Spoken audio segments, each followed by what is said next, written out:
Kami akan menjelaskan implementasi nilai-nilai Pancasila dalam bidang IPOLIS Sosbud Hankam. Saya akan menjelaskan nilai-nilai Pancasila dan implementasinya dalam bidang ekonomi. Sila yang pertama yaitu ketuhanan yang Maha Esa. Dalam bidang ekonomi, tercermin implementasi nilai-nilai Pancasila IPOLIS Sosbud Hankam dengan mengakui pentingnya prinsip keadilan sosial ekonomi, distribusi hasil ekonomi yang merata, serta pembangunan ekonomi yang berlandaskan atas gotong royong. Sila kedua Pancasila yaitu kemanusiaan yang adil dan beradab. Dalam bidang ekonomi, sila kedua ini menuntut agar kebijakan ekonomi diarahkan untuk menciptakan keadilan sosial, mengurangi kesenjangan ekonomi, dan meningkatkan taraf hidup rakyat. Baiklah, saya akan menjabarkan tentang implementasi nilai-nilai Pancasila di bidang Hankam.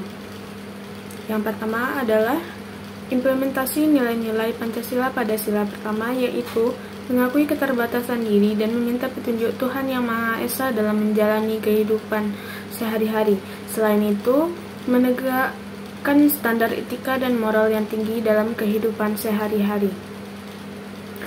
Implementasi nilai-nilai Pancasila pada sila yang kedua di bidang Hankam yaitu berlaku adil pada semua orang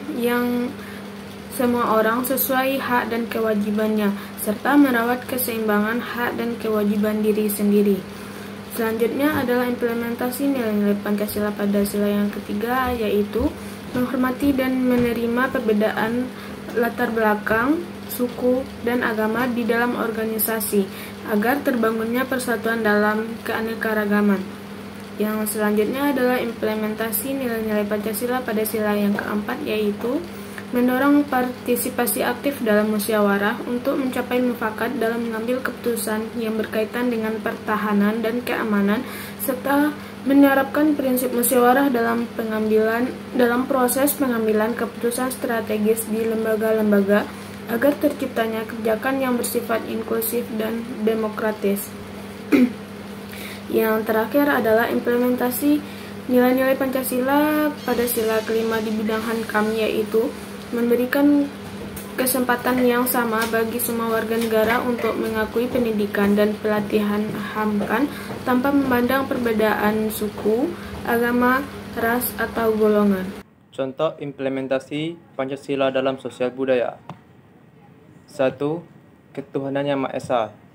Contohnya adalah perayaan keagamaan. Untuk menghormati dan merayakan hari-hari besar keagamaan dari berbagai agama yang ada di Indonesia. Misalnya Hari Raya Idul Fitri, Hari Raya Natal, Nyepi, Waisak, dan perayaan-perayaan keagamaan lainnya. Yang kedua adalah kemanusiaan yang adil dan beradab. Contoh implementasinya adalah pendidikan untuk semua. Maksudnya, meningkatkan akses pendidikan untuk semua lapisan masyarakat tanpa diskriminasi.